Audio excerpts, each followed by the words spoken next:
안녕하세요. 40대 직장인 여성입니다. 타이틀은 그냥 직장인이라고만 하고 싶은데 아쉽게도 누군가의 와이프라는 이름도 가지고 있는 사람이에요.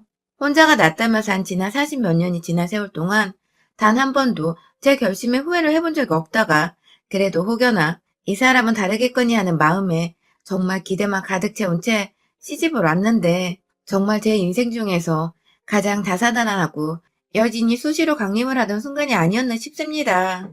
저희 남편은 집안의 장손이에요. 꼭 쥐뿔도 없는 것들이 집안에 조상 타령하면서 계족부 들고 있고 재산은 큼지막히 지내고 그러잖아요. 딱 그런 집구석의 장남이었습니다. 동네 읍내에서 가장 큰 집이라고 소문이 났으나 저택을 짓고 살아서 큰 집이라 부르는 게 아니라 그냥 그 촌동네에서 가장 장손 되시는 할아버지와 맏며느리가 되시는 할머니의 자식들이라는 이유만으로 큰 집이라고 불리웠던 거예요. 그리고 그 소리는 곧 계족부를 이어서 보관해야 할 장손이 그리고 그 많은 제사를 동네 사람들 다 불러다가 해야 하는 맏며느리가 그 집안에서 나온다는 소리기도 했고요. 남편은 아주 어릴 적부터 자기 엄마가 친족으로 엮인 온 동네 사람들이 모인 한가운데서 제사를 지내고 하루 종일 손님상 폈다 뺐다 하는 그 꼴을 다 보고 자랐을 겁니다. 저희 시어머니가 굉장히 욕을 찰지게 하시고 시아버지께 할 말 못할 말 가려대지 않고 불만이 있으면 네가 하라며 어디서 배우셨는지 가운데 손가락을 들쳐 올리고 엿을 날리시는 분이신데요. 남편은 분명 그렇게 제사만 끝나고 나면 자기 엄마가 넋이 나가는 것도 아빠한테 불만이란 불만이 죄다 쌓여서 언제 터질지 모른다는 것도 그리고 그런 꼴들을 매일 보며 이 짓은 정말 여자한테 힘들고 괴롭고 공평하지 못한 짓이라는 것도 분명 알고 있었을 것입니다. 시어머니가 저와 남편을 둘이 앉혀놓고서 한풀이를 하셨던 것만 해도 결혼한 지 2년째 되는 지금 벌써 10손가락이 진작 넘어섰기 때문이죠.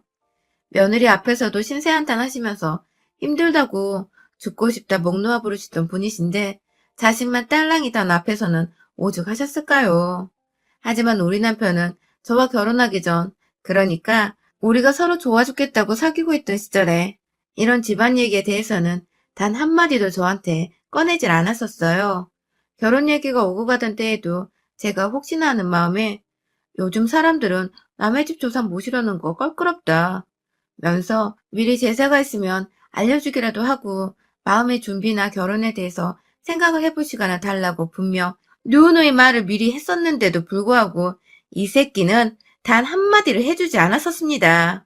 저야 뭐 남자가 딱히 집안일과 제사에 대해 모른다고만 하고 무슨 말을 안 해주니까 정말로 제사를 지내본 적이 없어서 모르는 것인가도 싶고 이 자식이 한 번은 자기가 성당에 다닌다고 자기 부모님도 다 같이 성당에 몇 번 가신 적이 있다는 말도 했었기 때문에 저는 종교적인 이유만으로도 이 집은 제사 자체를 지내지 않는 집이라고 당연히 생각을 했습니다.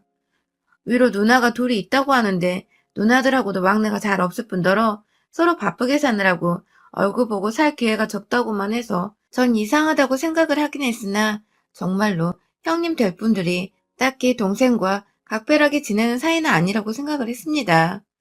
저도 남동생이 하나 있고 동생이 워낙 막내라 그런지 애교도 많고 해서 제가 부모님 없을 때 많이 돌보고 살았는데 저한테는 커서 서로가 바빠졌더라도 굉장히 각별하고 또 마음이 가는 남매거든요.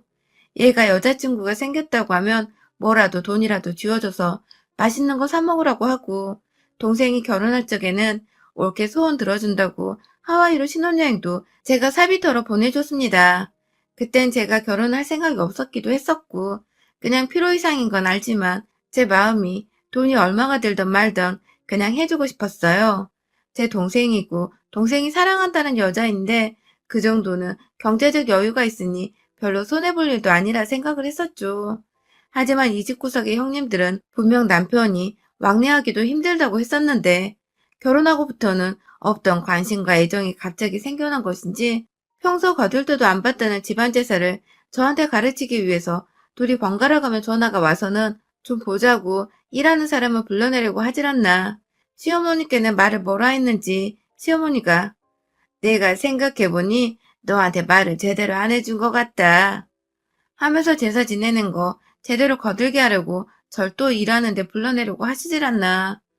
신혼집에 집 전화를 따로 설치하지 않았는데 지 동생이 아닌 저한테 전화가 와서는 지 동생을 찾고 지 동생이 뭘 처먹었는지를 일일이 물어보고 지 동생이 뭐 필요한 건 없는지 잘 보라면서 전에 없는 애정어린 우애를 결혼하고 나서 찾으면서 애먼 저한테 그 말을 전하고 우애의 오작교를 지어주도록 강요하는데 미쳐 돌아가시겠더라고요.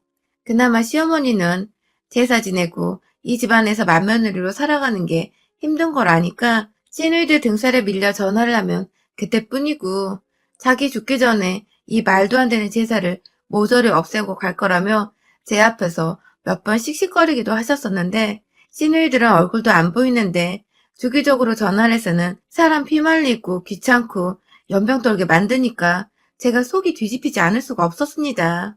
2년 내내 말입니다. 사실 저는 서울 본사에서 쭉 근무를 하다가 혼자 살기로 한 마당에 서울 안에서는 집을 구하는 것이 좀 경제적으로 부담이 되어서 지방으로 내려왔어요. 남들은 서울에서 직장을 구하려고 하는 걸 저는 지방 생산공장으로 반대로 지원을 해서는 지금 남편을 만나고 시댁이 가까이 있는 이 지역에서 살고 있습니다.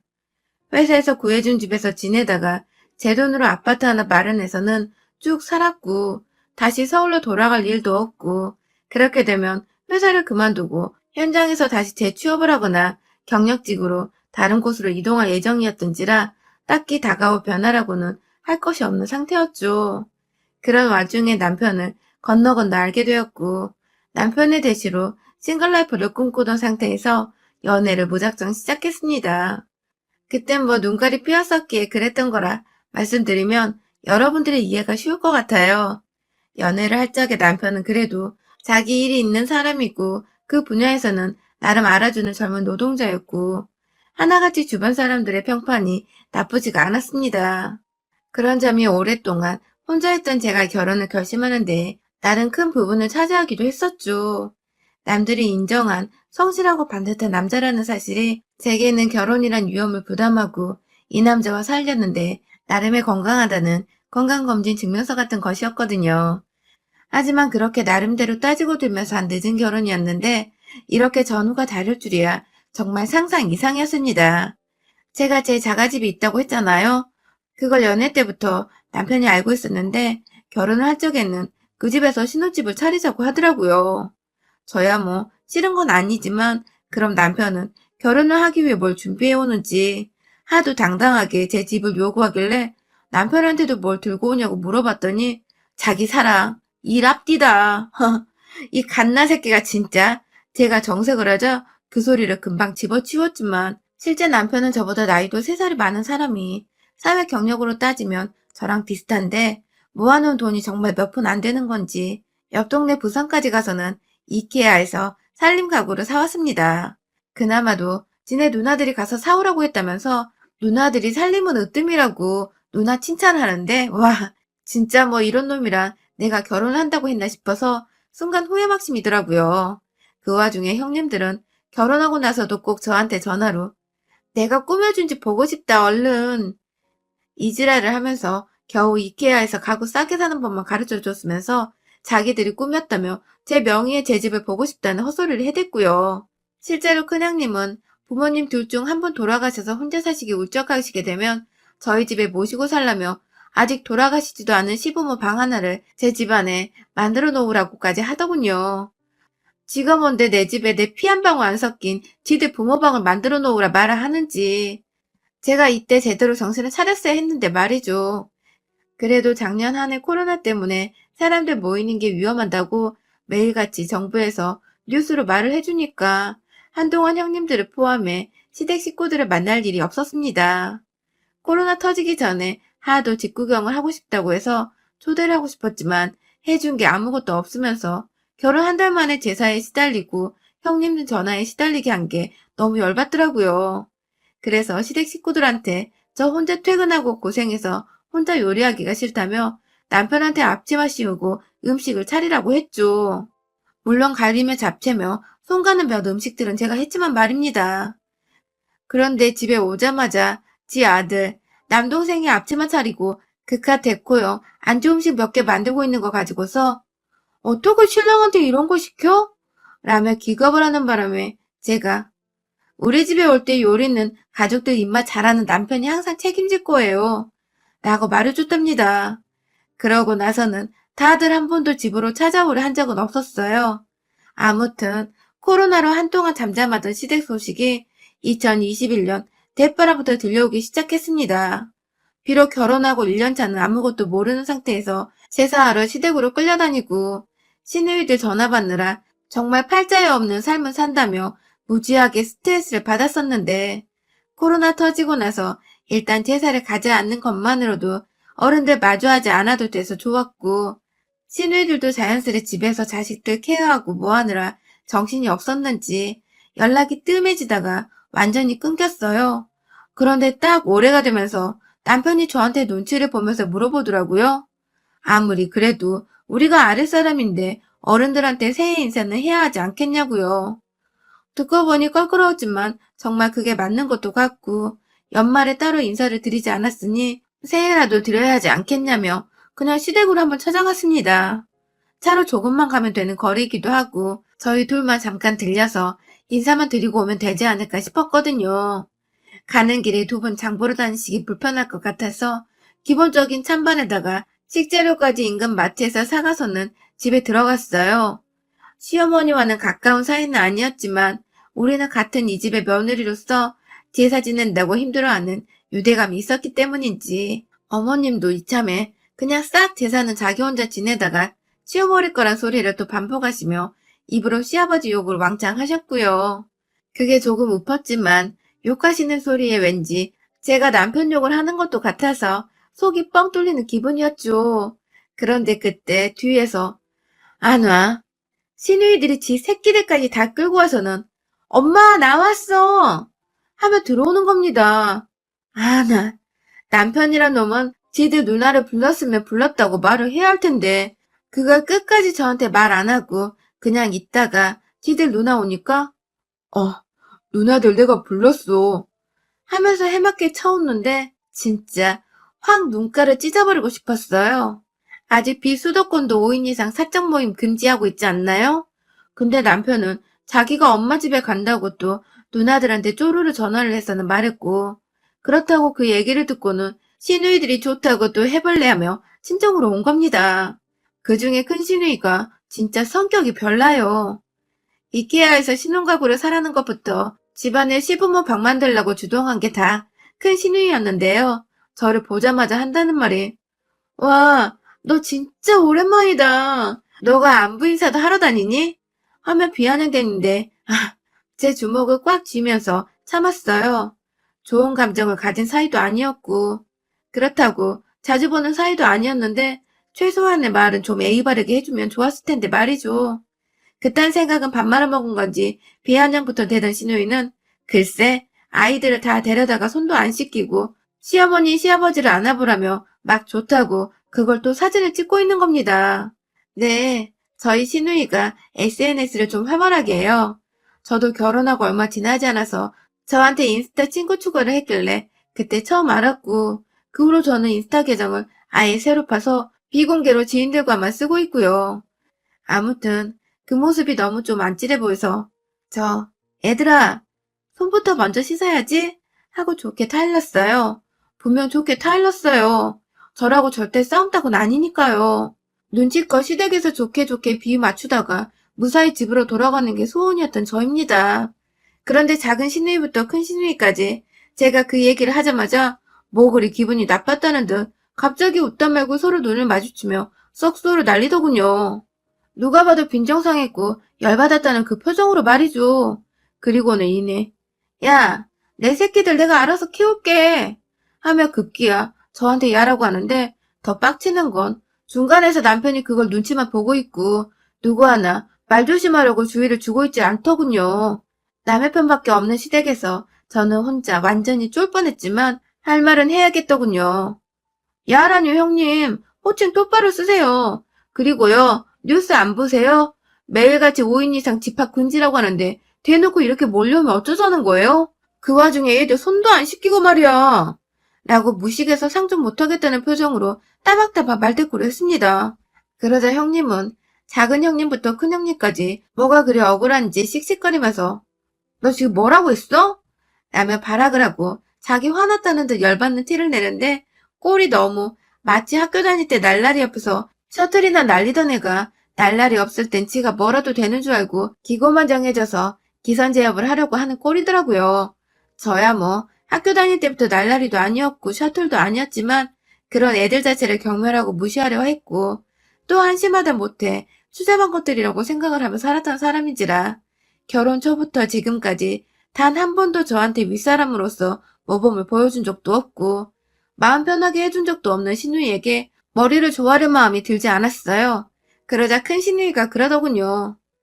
이래서 늑다리가 되어 결혼하겠다고 하는 여자애들을 거두면 안 돼.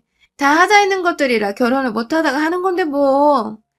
제가 노처녀 때 남편 만나 뒤늦게 결혼한 거 가지고 하자가 있다고 하더니 급기야 옆에 있던 작은 신우이가 그걸 거들면서 막 쳐웃더니 언니 말 조심해. 그러다 우리 막내 또 집에서 요리하고 살림하고 개고생 당한다? 라더군요. 집에서 요리하고 살림하는 게 부부 사이에 공평한 일임에도 불구하고 개고생이라고 말하다니. 그럼 그 개고생을 같이 일하고 있고 집까지 마련해온 제가 하면 합당한 것이고 제 남동생이 하면 억울하고 불합리한 것이란 소리인 건지. 이것들이 누가 자매 안 일할까봐 한다는 짓거리들이 너무너무 열받더라고요. 그래서 소원대로 해줬습니다. 집 가서 지들 동생을 당장 개고생을 못 시키지만 시댁에서 개새끼로 만들어줄 수는 있었죠. 시부모님의 조카들, 시누이들이 다 지켜보던 그 거실 한복판에서 남편 새끼 목으로 날라차기를 해버렸습니다. 순식간에 제 발에 목젖을 강타당하고 아프다고 무릎을 찧어가면서까지 거실 바닥에 주저앉은 남편의 뒷대가리를 너 뭐하는 새끼가 네 마누라가 개소리 듣고 앉아있는데도 가만히 있어? 내 집에서 쫓겨나고 싶어? 하면서 소리를 꽥 지르니 다들 내 집에서 쫓겨난다는 그 소리가 유난히도 충격이었던지 어디 남편을 쫓아낸다고? 하면서 말까지 더듬으며 남편을 어찌 쫓아내냐고 막 훈계를 하더라고요. 소리를 지르거나 같이 욕할 줄 알았는데 지들도 지금 저희 부부가 사는 집이 제 명예인 거 알고 있어서 그런지 더 심한 말을 못하고 발만 동동 굴리더라고요. 차마 조카들이 보고 있는 와중에 지들 엄마를 때릴 수는 없어서 대표로 큰 신우의 멱살을 잡고는 벽으로 밀쳤어요. 너 네 새끼들 앞에서 얻어터지고 싶지 않으면 그 입 닥치고 조용히 인사나 드리고 가라? 라며 귓속말로 말을 했더니 한참을 그 벽 앞에 가만히 서 있다가 애들 앞에서 자존심을 상했던지 할머니 인사드리고 가자 하며 얼른 인사부터 시키고 곧장 나서던 큰형님. 그러자 뒤에 남아있던 작은 형님은 차 한 대만 끌고 왔는데 자기를 내버려 두고 가냐면서 또 부모님께 인사를 후다닥 하고는 지 언니 따라 애들 데리고 뛰쳐나가더라고요. 이 모든 게 다 시누이들이 지네 부모님 인사드리겠다고 이 집에 들어온 지 20분 정도도 안 되어 일어난 일이었습니다. 시부모님 표정도 똥 씹은 표정인 것 마찬가지였고요. 그런 시부모님께 마지막으로 정중히 인사를 건네드리고는 남편도 내버려둔 채 혼자 차키 들고 집을 나왔어요. 알아서 저를 개새끼 마냥 졸래졸래 따라오는 남편에게 난 얼마든지 다시 싱글로 살 수 있으니 니들 식구들 내 앞에서 지랄 한 번 더 떨었다간 그리고 너도 그 사이에서 가만히 방관만 하고 있었다가 니들 단체로 목 따버린다? 하면서 손으로 남편 목젖을 한 번 더 강타하려고 하자 남편은 오오오 하면서 오바에서는 몸을 움츠리고 저는 또 그게 웃기다며 차키를 건네주고는 뒷좌석에서 편하게 들어누워 창밖 구경하며 드라이브하다 집에 왔습니다. 유난히 기분이 상쾌하기도 창밖으로 지는 노을이 아름답고 운치 있었던 날이었어요. 우리 형님들은 그날 지 동생이 내내 걱정이 되었는지 시어머니께 전화해서 닥달하고 괜찮냐고 물어보라 난리를 쳐서는 시어머니가 울며 겨자 먹기로 또 저한테 전화를 하셨는데요. 제가 네, 살아는 있어요. 라고 해부르자 거의 울음이 터질 듯한 목소리로 아 하는 탄식과 함께 알겠다고 전화를 끊으셨습니다. 그 말을 또 그대로 시누이들한테 전하며 아들 걱정에 며느리 무서운 걱정까지 했겠죠. 그래서인지 시누이들은 지 동생 살아는 있다는 소리를 들었을 텐데도 예전처럼 수시로 저한테 전화해서 지 동생 안부를 묻지도 않고 아예 동생한테 벨소리 한번 울리게 전화를 하지 않은 채 잠자코 잠수타는 중이고요. 아휴, 결혼이 참 뭔지. 말리는 시누이가 더 미운 법이라고 하는데 전 말리지 않고 입 꾹 다물고 남일 구경하듯 쳐다만 보고 있던 남편놈이 제일 재수가 없고 열불 터지더라고요. 제발요. 자기 와이프한테 대리어도 운운하지 말고 결혼했다는 이유로 쓸데없는 지들 형제자매한테 아부떨게 하지도 말고 본인이 잘하세요. 본인이. 형제 자매님들도 마찬가지고요. 제발 결혼해서 들어온 새 식구를 가족이라는 이유로 함부로 말하지 말고 남이란 이유로 좀 더 애애 갖추며 살자고요. 여러분의 생각은 댓글로 남겨주세요. 오늘도 시청해주셔서 정말 감사합니다.